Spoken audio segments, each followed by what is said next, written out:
Bien, buenas noches, hermanos. Ya me presentaron, así que vamos empezando. Lo que vamos a tratar hoy día, así a manera de una pequeña síntesis, es lo que dice el padre Fray Antonio Rollo Marín, ¿no? Justamente, no es que tenga diapositivas hechas, en realidad suelo desarrollarlas mientras hago el tema, ¿no? De paso para que ustedes también lo puedan ver de forma conjunta. Lo que vamos a ver es la doctrina mística de la iglesia, porque la doctrina de San Juan de la Cruz, como seguramente algunos saben, San Juan de la Cruz es un doctor de la iglesia y es quizá el santo que más ha desarrollado el tema místico. Por tanto, lo que San Juan de la Cruz expone, voy a poner algunos datos sobre él, es la doctrina de la iglesia, es la doctrina mística de la iglesia. El tema de hoy se basa en eso, se basa en la espiritualidad y de qué manera nos propone San Juan de la Cruz o incluso cómo describe él lo que vamos a llamar las edades del alma. Oh, estarán preguntándose, ¿el alma tiene edad? No que el alma al llegar al cielo se vuelve eterna y etcétera. Lo que dice San Juan de la Cruz, por ejemplo, es que el alma, más que tener una edad, pasa por diversos procesos. Y dentro de esos procesos hay un proceso en especial que se denomina la noche.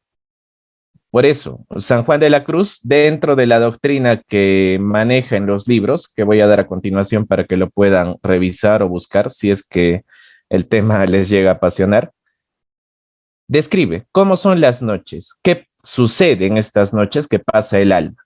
Por eso la charla también se llama Entre el monte y la noche, porque es un ascenso del alma hacia lo desconocido. Vamos a ver justamente. Entonces, la doctrina mística de San Juan de la Cruz viene a ser la doctrina de la iglesia. No estamos hablando de espiritualidad carmelita, estamos hablando de la espiritualidad de la iglesia católica. ¿Ya? En ese sentido, vamos a conocer un poquito a San Juan de la Cruz y luego entramos directamente en materia. San Juan de la Cruz, bastante pequeño, San Juan de la Cruz, según nos cuentan los biógrafos, tan solo medía 1,54 centímetros, bastante pequeñito, ¿no? Bastante pequeñito. Además, era natural de España, y nació en el año 1542, su nacimiento, ¿no? Hace mucho tiempo, a mediados del siglo XVI. Junto con Santa Teresa de Jesús se le conoce como el reformador del Carmelo. Es el reformador del Carmelo, fundador de lo que sería actualmente, el símbolo está aquí, justamente del Carmelo descalzo, ¿no? Lo que ahora se conoce como el Carmelo descalzo. ¿Junto con quién? Con Santa Teresa de Jesús, que también es una doctora de la iglesia, ¿no? Ahora, lo interesante, los libros. ¿Cuáles son los libros de San Juan de la Cruz? Me imagino que alguna vez pudieron escuchar alguno de los libros. Entre los libros más famosos está La subida del Monte Carmelo, que es parte de lo que voy a mencionar a manera de síntesis en esta charla. La subida del Monte Carmelo. También está este libro famoso, del cual también muchos han sacado muchas canciones, La Noche Oscura. Está también el Cántico Espiritual, que es de su autoría, y La Llama de Amor Viva, ¿no? Ahora, uno se puede preguntar y puede decir, bueno, estos libros no tienen ninguna relación entre sí. En realidad, sí tienen una relación, y eso es lo que vamos a desarrollar ahora, ¿ya? Pero solamente yo me voy a centrar en los dos primeros, en la subida del Monte Carmelo y en la Noche Oscura, porque esos son los que son motivo de esta breve síntesis y de esta charla. Primero, vamos a empezar diciendo, nosotros como seres humanos tenemos un cuerpo, pero también contamos con algo que se llama alma. Ustedes saben, ustedes saben que el cuerpo pasa por diferentes procesos de desarrollo y crecimiento. ¿no? Por ejemplo, nacemos, vamos creciendo, pasamos por una niñez, pasamos por una adolescencia, luego pasamos por una etapa adulta y finalmente una etapa ya de vejez. En el alma pasa algo muy similar, es decir, y esa es la primera idea que tienen que llevarse esta noche. El alma también tiene un proceso. No es un proceso cualquiera, es un proceso de crecimiento. Así como nuestro cuerpo crece, nuestra alma también debe pasar por un proceso de crecimiento. ¿Ya? Ahora, ese proceso obviamente cuenta con etapas. San Juan de la Cruz en los libros considera que existen 5 etapas de esta suerte de crecimiento espiritual. Y yo estoy seguro que al menos la primera etapa, si no es la segunda también, ya la hemos pasado en algún momento de nuestras vidas. En este momento voy a dar cuenta un poco de cuáles son las etapas. Por este ladito vamos a ver las etapas. Vean por aquí, etapas, las etapas. Luego lo voy a hacer en forma esquemática y con eso estaríamos cerrando la charla. Vamos a sintetizar. Las etapas que describe San Juan de la Cruz son un poquito parecidas a las etapas que pasaría, por ejemplo, un joven que ya empieza la adolescencia y empieza a descubrir más y más cosas acerca del mundo. Por ejemplo, una primera etapa de acuerdo al santo doctor de la iglesia, se le llama el famoso enamoramiento. Recuerden que estamos hablando del alma. No estamos hablando del cuerpo, no estamos hablando de nuestra vida en la tierra, estamos hablando del alma. El alma pasa por un proceso de enamoramiento, ¿no? Les explico cómo se da el proceso de enamoramiento. Seguramente les ha sucedido que cuando ustedes han pasado por una primera conversión, por una primera metanoia, cuando han pasado por una primera conversión, empezaron a realizar labor pastoral, ¿no? O sea, en otras palabras, cuando empezaron a acercarse a la iglesia, muchos de ustedes, yo me incluyo también, hemos pasado por una etapa donde queríamos hacer de todo, queríamos hacer catequesis, queríamos inmiscuirnos más en el tema de iglesia, queríamos seguir aprendiendo de la doctrina, hemos buscado charlas, a lo mejor hasta hemos dado charlas, si es que Dios nos concedió el don, y demás cosas. Esa es la etapa del enamoramiento. Esa es la etapa del enamoramiento. Y al igual que en el enamoramiento, seguramente, en el momento en que ustedes hacían oración, lo más seguro es que sentían a Dios cerca. Yo estoy seguro que en la etapa de enamoramiento, cuando ustedes hacen oración, cuando están en la iglesia, cuando van a los sacramentos y demás, sienten que Dios está cerca, sienten que la mano de Dios hasta podría tocarles directamente. Esa es la etapa del enamoramiento. Pero luego viene una segunda etapa y quizá esa es la que marca un poco y es una primera fase crítica. San Juan de la Cruz le llama una fase crítica.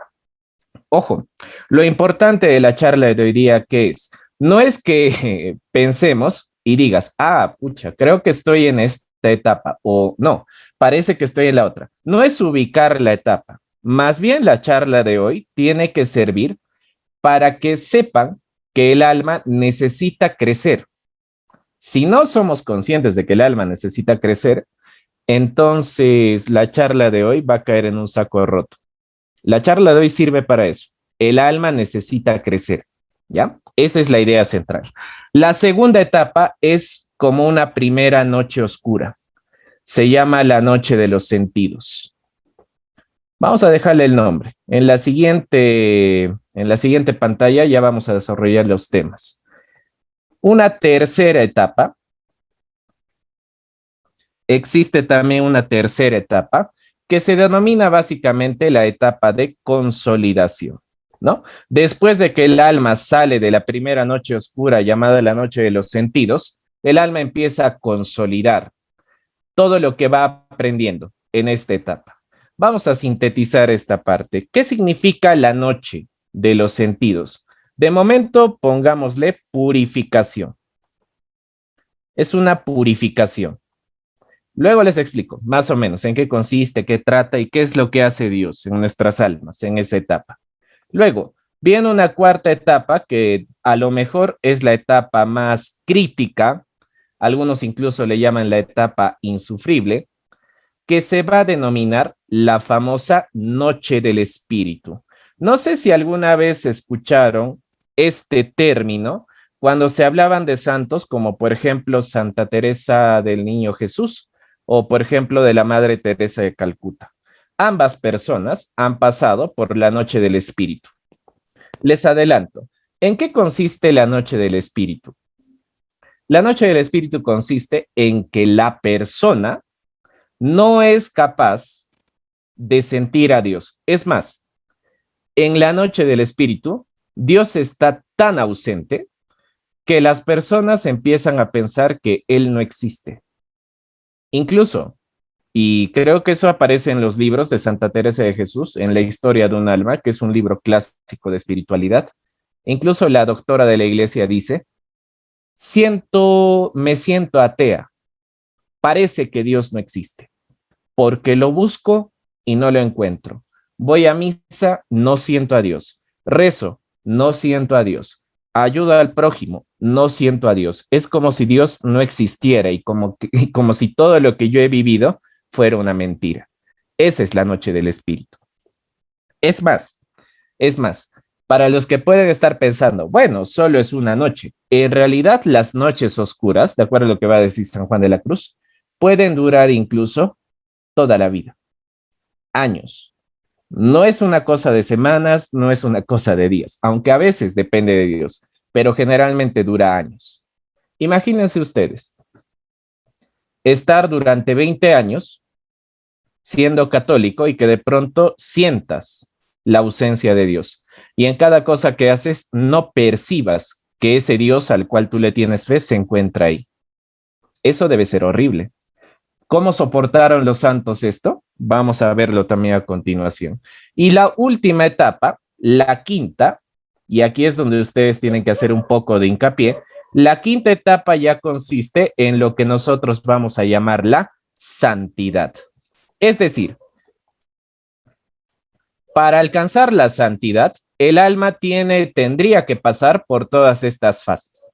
Ahora, ¿depende del alma solamente? En realidad, no. Vamos a poner por acá un poco de doctrina, un poquito de doctrina que aparece en el catecismo y que también está en algunos escritos de teología.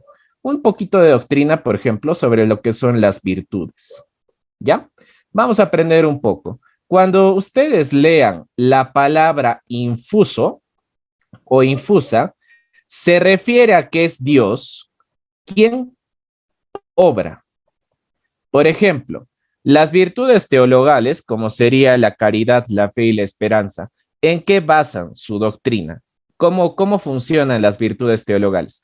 Son virtudes infusas. ¿Por qué? Porque es Dios quien obra en ellas. Es decir, el único que te puede dar esperanza es Dios. El único que te puede dar fe es Dios. El único que te puede brindar caridad es Dios. Un poquito contrario a lo que hemos aprendido, ¿no? Por ejemplo, nos dicen, tú debes tener fe. Ese es un poco erróneo, porque en realidad, si uno revisa bien lo que dice el catecismo y lo que dicen los libros de teología, la fe es algo que viene de Dios y es solo Dios el que concede la fe a quien Él quiere. Dios no le da fe, no le puede dar fe a aquel que no pide fe. Dios no le puede dar caridad a aquella persona que no pide caridad. Dios no le puede dar esperanza a una persona que no pide esperanza. Por eso, recuerda las palabras de Jesús también cuando habla con los apóstoles. Si pides, se te da. Pero si no pides, ¿qué te podemos dar? Esa es la lógica. Esa siempre ha sido la lógica. Es la lógica de Dios, ¿no? Es la pedagogía de Dios. Si necesitas algo, lo tienes que pedir. Y si conviene, Dios te lo da. En ese sentido, en ese sentido, lo que ustedes tienen que llevarse de acá es lo siguiente. Dios obra cuando Él quiere. Nadie puede obligar a Dios a hacer algo, ¿no? Muy contrario, por ejemplo, a lo que piensan nuestros queridos hermanitos evangélicos, ¿no? Evangélicos, protestantes y demás, cuando intentan obligar a Dios a realizar un milagro, ¿no? A una hora específica. Nadie puede obligar a Dios. Dios lo hace cuando Él quiere, no cuando el hombre le dice, oye Dios, dame un poco de fe hoy día, necesito un trabajo nuevo. No funciona así. Y eso es justamente lo que vamos a sintetizar por acá. Miren, primero, un poquito de mística. Vamos a hacer una pequeña observación mística. La teología mística, vamos a hablar un poco de eso también en el siguiente esquema. La teología mística considera que pasamos por tres edades, o incluso le llaman vías. Son tres. La vía purgativa, que es justamente de la que habla San Juan de la Cruz en esas dos primeras obras, en la subida del Monte Carmelo y la Noche Oscura. La vía iluminativa y la vía unitiva. ¿Recuerdan el nombre de la charla? Claro, era el camino hacia la unión del alma con Dios. Se hace mediante estas tres vías, ¿no? Cada una es un proceso y hay que pasar los tres procesos para llegar a lo que se conoce como la unión con Dios. ¿En qué consiste purgar? Purgar. Purgar significa purificar. Hay que purificarnos, dice la doctrina. Hay que purificarnos. Una vez que te purifiques, por eso se llama iluminativa, cuando estés vacío, cuando te vacíes, cuando te vacíes, cuando te vacíes. Llévense esa palabra en la mente. San Juan de la Cruz siempre habla de vaciarse. Es más, les voy a dar un tip para que esto nunca lo olviden, aunque ustedes lo saben, yo también lo sé, pero a veces no lo tomamos en cuenta. San Juan de la Cruz nos va a recordar lo siguiente: Dios es todo. Dios es todo.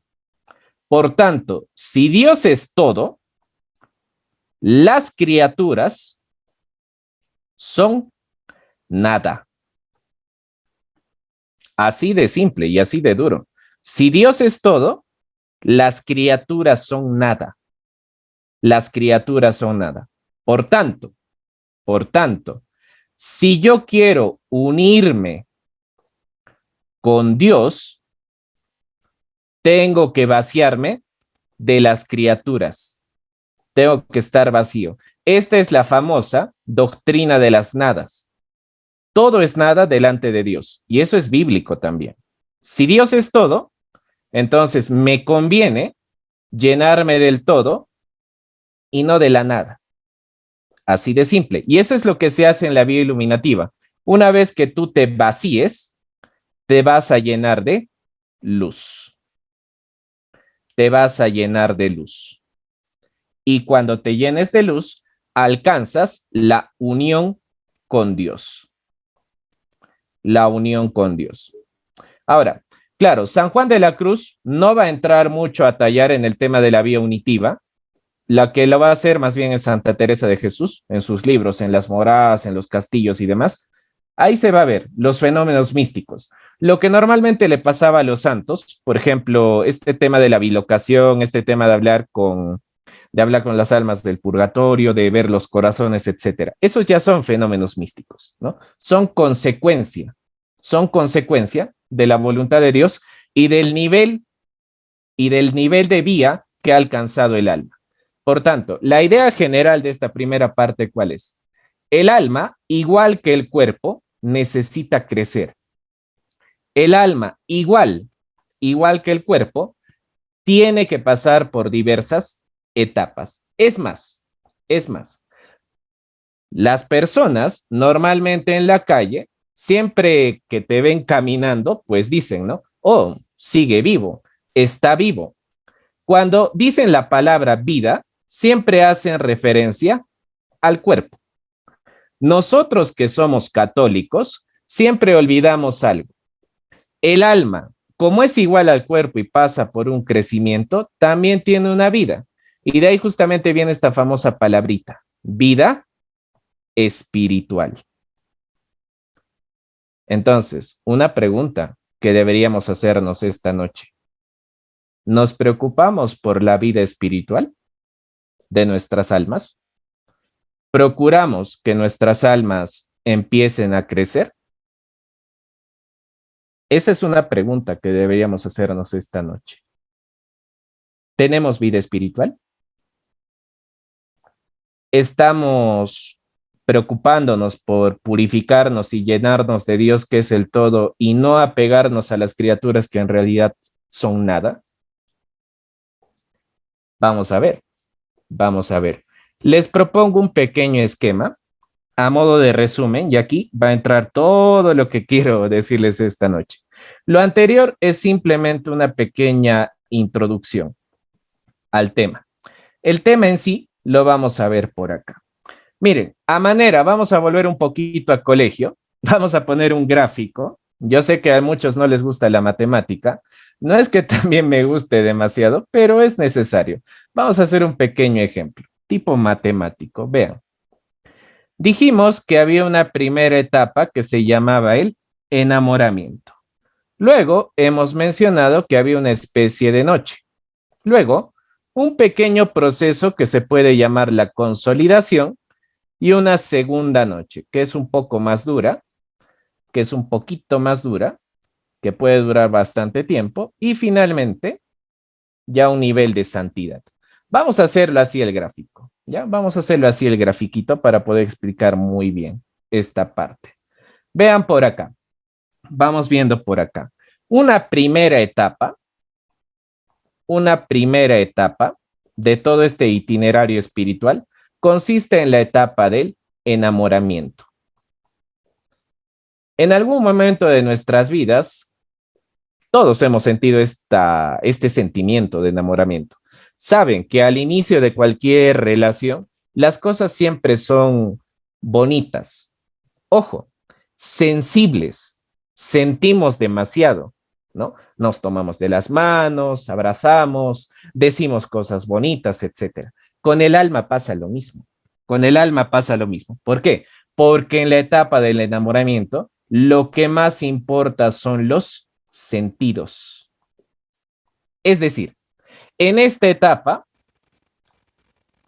ves a Dios en todo. Vas a misa y ves a Dios. Rezas un ratito y sientes a Dios. Ayudas al prójimo y parece hasta que escuchas a Dios. Es como si Dios estaría tan cerca tuyo que lo sientes y te da la seguridad de saber que está ahí, ¿no? Vamos a poner así, entre comillas, pareciera que Dios está casi al lado tuyo. Claro, pero Dios siempre está al lado mío, ¿no? Eso también lo dice la teología cuando hablan de la presencia de inmensidad. Dios siempre está al lado tuyo. Pero en este caso, parece que Dios realmente estaría sentado al lado tuyo, ¿no? Por eso decimos, parece que Dios está al lado nuestro. Ya, parece que Dios está al lado nuestro. Ese es el enamoramiento, ¿no? Ese es el enamoramiento. Ahora, esta etapa sirve para qué, y eso también quiero que lo puedan llevar en vuestros corazones sobre todo. En esta etapa, Dios nos hiere. Dios nos hace una herida en el alma. Vamos a ponerlo así. Dios nos hiere en el alma. ¿Y sabes cuál es la consecuencia de que nos hiere en el alma? Que el alma empieza a buscarlo. El alma empieza a busca desesperadamente a quien la ha herido, empieza a buscarlo. Por eso nosotros, cuando empezamos nuestro camino en la Iglesia Católica, de pronto, de un momento a otro, nos hemos sentido heridos y hemos intentado buscar a Dios en todas las cosas. Por eso nos hemos inmiscuido más en los temas de iglesia. hemos buscado charlas, hemos hecho charlas, estamos editando libros, estamos editando folletos, buscamos participar en las catequesis en nuestras parroquias. ¿Por qué? Porque, como dice San Juan de la Cruz en el Cántico Espiritual, el amado, así le llama San Juan de la Cruz, el amado nos ha herido. El amado nos ha herido y por eso lo buscamos. Pero aquí hay un asuntito que siempre hay que recordar. Después de que Dios nos hiere, Dios se esconde. ¿Por qué? Eso también está dentro de nuestra doctrina. Cuando Dios nos hiere, en efecto, nos sentimos heridos y empezamos a buscarlo, pero Él no se deja encontrar. ¿Por qué? Porque quiere probar tu amor. Qué fácil sería que Dios estuviera siempre a tu alcance y nosotros como seres humanos imperfectos que somos, al saber que está siempre a nuestro alcance, ya no nos preocupa perderlo. Sabemos que está ahí y lo dejamos de lado. Pero Dios no quiere ese tipo de amor. Dios quiere que nosotros lo amemos aún en la ausencia. Es por eso que se esconde, porque Dios tiene como premisa el amor se sobrepone a la ausencia. Aún, aún cuando no esté, aún cuando esté ausente Dios, nosotros debemos seguir amándolo. El amor se sobrepone a la ausencia. Es por eso, por ejemplo, y no deben tomarlo de modo peyorativo, es por eso que en algunas personas, en algunas almas, cuando de pronto hay una dificultad y parece que Dios no está ahí para ayudarles, estas almas se alejan. Entonces, estas almas realmente no han llegado a amar a Dios. Han amado la presencia, lo que sentían, pero no han llegado a amar a Dios como tal. Por eso cuando Dios se esconde, cuando parece que Dios no está presente en sus vidas, se alejan. Ahí se entiende. Por eso el tema de hoy día era importante, porque ahí nosotros vamos a entender mejor también lo que alguna vez nos ha pasado. Seguro en alguna dificultad, en algún momento crítico de nuestras vidas, parece que Dios no estaba, pero en realidad sí, pero está probando tu amor. ¿Qué tan leal eres cuando parece que Dios no está y parece que Él no tiene pensado volver? ¿Qué tan leales somos? ¿Hasta qué punto tenemos amor? Eso es lo que Dios quiere probar en esta etapa. Luego, después del enamoramiento, Dios nos pone a prueba.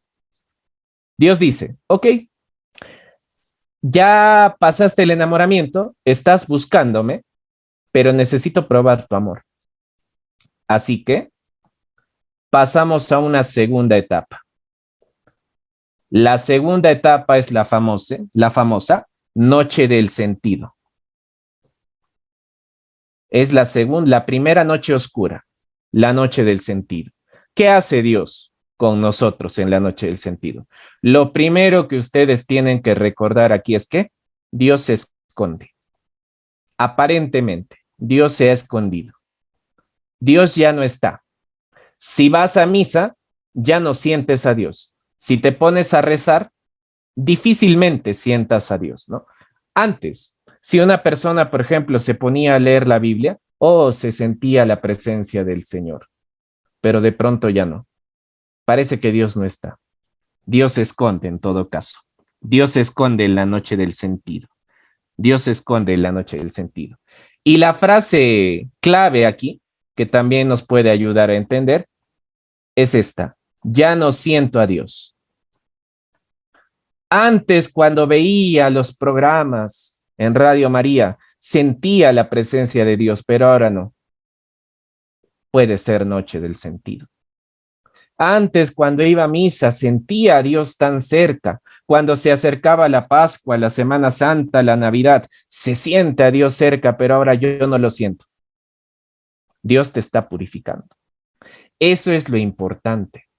La fe no se basa necesariamente en lo que nosotros sentimos con nuestros sentidos, con la vista, el tacto, el gusto. La fe va más allá de los sentidos. Por eso, en esta etapa que se llama la noche de los sentidos, lo que hace Dios es purificar mi corporeidad. Es decir, todo lo que está relacionado con nuestros cuerpos. ¿Qué cosa está relacionado con los cuerpos? Vamos a poner una pequeña lista para que ustedes sepan diferenciar. Por ejemplo, ¿qué está relacionado con los cuerpos? Nuestros 5 sentidos. ¿Cómo así? Dios va a purificar, vamos a ponerlo por acá, lo que vemos, lo que vemos, lo que oímos. ¿Recuerdan aquel pecado famoso que se llama el chisme? Dios purifica eso en la noche del sentido. Va a purificar lo que oyes. Va a purificar lo que tocas. Es más, San Juan de la Cruz tiene unas palabras un poquito duras aquí y te va a decir, cuando el alma realmente ama a Dios, debería ver como Dios ve, debería oír como Dios oye, debería tocar como Dios toca. Si haces un poco de examen de conciencia en esta noche, deberías preguntarte, ¿ves como Dios ve? ¿Oyes como Dios oiría? ¿Tocas como Dios tocaría? Lo que gusto, ¿gustas como Dios gusta? Etcétera. Por eso, la doctrina de San Juan de la Cruz, claro, aparentemente puede parecer un poco elevada, realmente es elevada, pero tiene sentido. En otras palabras, ¿para qué sirven las noches?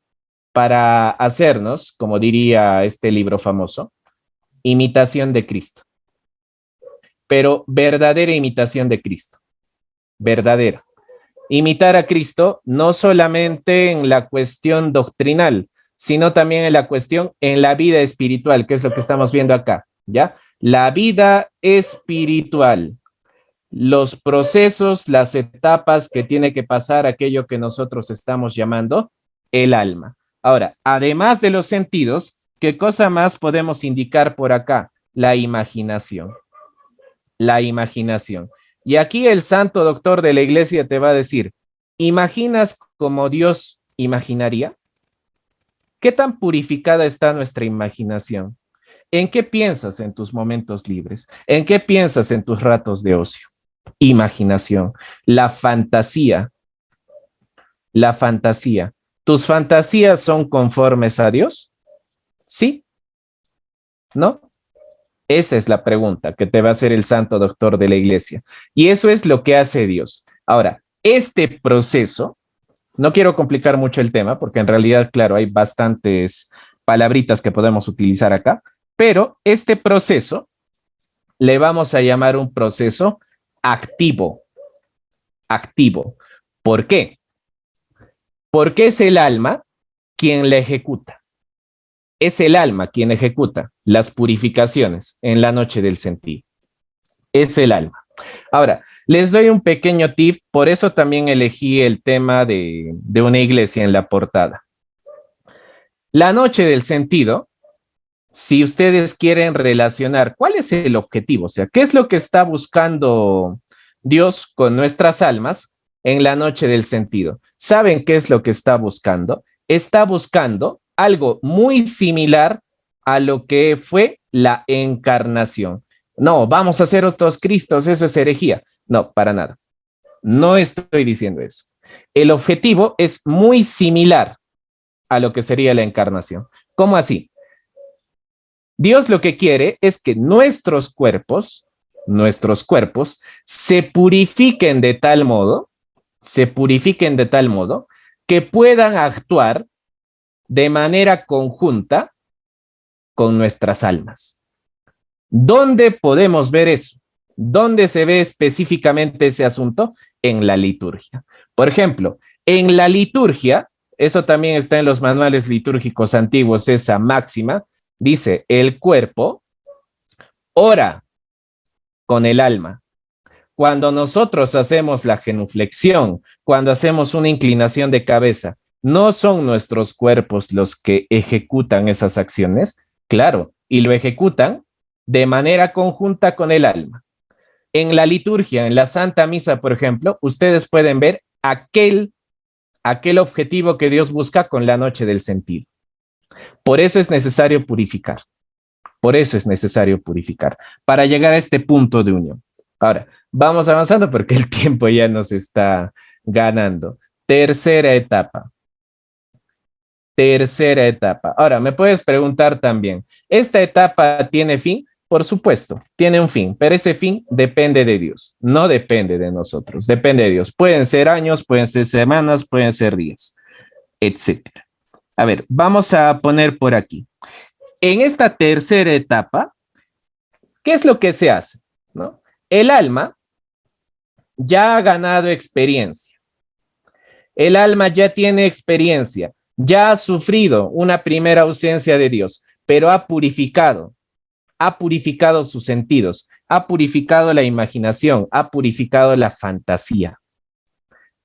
Entonces aquí el alma, y eso es lo importante, se ha desapegado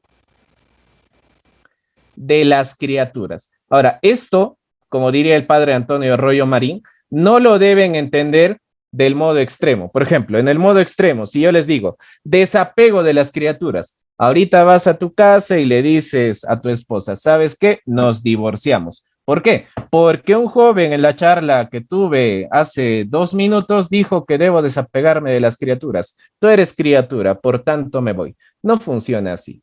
Ese desapego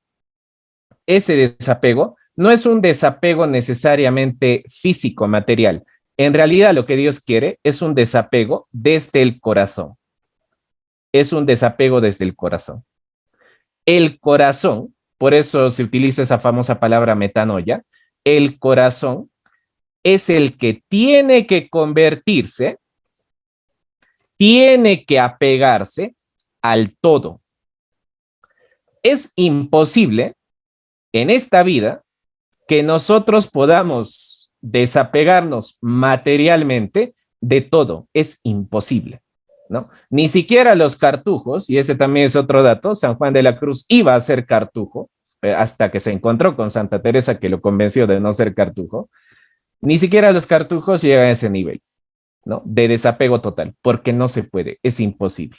Así que lo que Dios de buena manera nos pide que es desapega tus afectos y que tu corazón sea el que esté unido a Dios, no a las criaturas. ¿Con eso a qué me refiero? Que si vas a faltar a misa por ver el partido, ¿dónde está tu apego?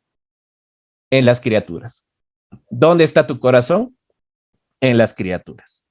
Que si de pronto no vas a querer que tu hijo haga catequesis, ¿por qué? Bueno, porque a lo mejor tus amigos no lo hacen, respeto humano, y tú tampoco quieres. Estás apegado a las criaturas. No estás apegado a Dios. Eso es lo que busca. Y finalmente, ya para ir cerrando un poquito la charla por las cuestiones de tiempo, la cuarta etapa. La quinta, bueno, quizás si es que se da la posibilidad, la podemos hacer en otro momento, la quinta, porque la quinta ya está en otros libros. La quinta etapa ya es la noche quizás más dura. Les voy a contar algunas anécdotas de los santos y con eso vamos cerrando la charlita. Es la noche del espíritu. La noche del espíritu. Es la noche más dura, es la noche más difícil de pasar. Pero hay un detalle, y es quizás el detalle que nos puede generar más problema. La noche del espíritu solo depende de Dios. Solo depende de Dios. No solo la duración, no solo la duración, sino también las obras. En la noche del espíritu, el único que es capaz de conducir al alma es Dios. Es el único que es capaz. Ahora, en esta noche del espíritu, es como si Dios, entre comillas, es como si Dios no existiera. Si aquí parecía que Dios se escondía, aquí es como si no existiera. Es como si toda la fe que hemos tenido fuera en un Dios que realmente al final de cuentas no existía, ¿no? Es como Jesús dijo, y eso también les quería mencionar, es como cuando Jesús estaba en la cruz y decía, Dios mío, ¿por qué me has abandonado? Aquí pasa algo similar. Es como si Dios nos hubiera, es como si Dios nos hubiera abandonado. Parece que Dios nos ha abandonado. Parece, parece.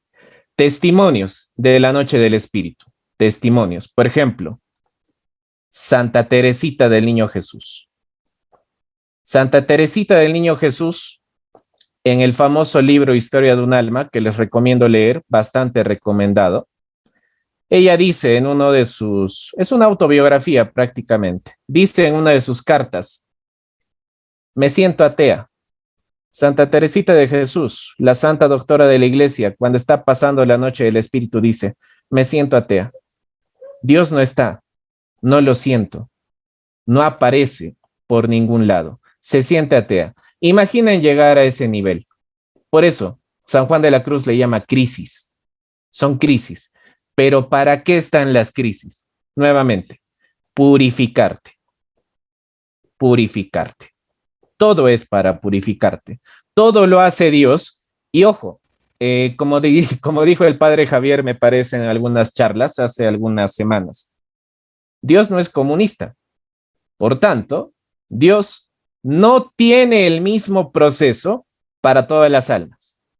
No todas las almas van a llegar a la noche del sentido. No todas las almas van a llegar a la noche del espíritu. Todo depende de Dios. Todo depende de Dios. Dios no es comunista. No todos vamos a alcanzar el mismo grado de santidad.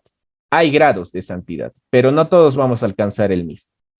Miren, finalmente, para ya ir cerrando un poco el tema. ¿Qué cosas se purifican en la noche del espíritu? Dos últimas cosas que ya son características más propias del alma.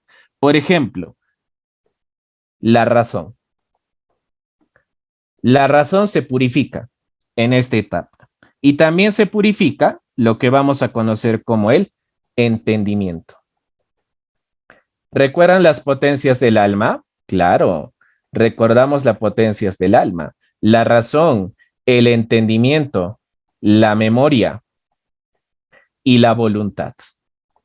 Todo esto se va purificando en la noche del espíritu. Todo esto.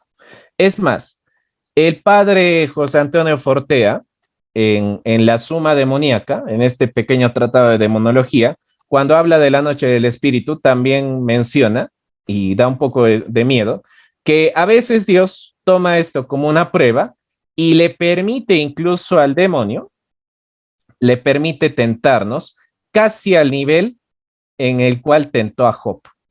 ¿Recuerdan a Job? Claro. Imagínate el siguiente escenario. Dios no está, básicamente te sientes ateo y de remate viene el diablo con todo el poder, porque Dios se lo permite, a tentarte. Y generalmente, eso también es parte de la doctrina, generalmente esto, ¿cuándo pasa? Casi en nuestros últimos momentos de vida. Ahí puede darse una noche del espíritu. Por eso, la pregunta parte desde aquí. ¿Estamos completamente apegados a Dios? ¿O solamente estamos apegados a lo que Él nos hace sentir?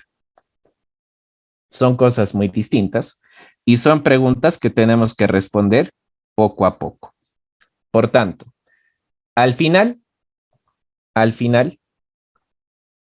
lo que Dios quiere es que lleguemos a la última etapa que ya viene a ser la santidad. ¿Para qué sirven todas estas noches? Para purificar nuestras almas, para purificar nuestros sentidos, nuestra imaginación, nuestra fantasía, nuestra razón, entendimiento, memoria, voluntad. Solo de esa forma y solo de esa forma uno puede alcanzar la perfecta unión con Dios. Y si Dios es el todo, como dice San Juan de la Cruz, entonces vale la pena empezar a purgarnos de los demás. Nuevamente, no significa que vayamos y empecemos pues a botar nuestras pertenencias, a regalar nuestras casas, etcétera. Lo que significa es que nuestro corazón no debe estar apegado a esas cosas. Solo así vamos a alcanzar a Dios, vamos a unirnos con Él. Esa pequeña palabrita que se suele utilizar también y lo utiliza el catecismo, la famosa deificación, ¿no? Esta suerte de unión con Dios que también se da en el momento en que nosotros comulgamos.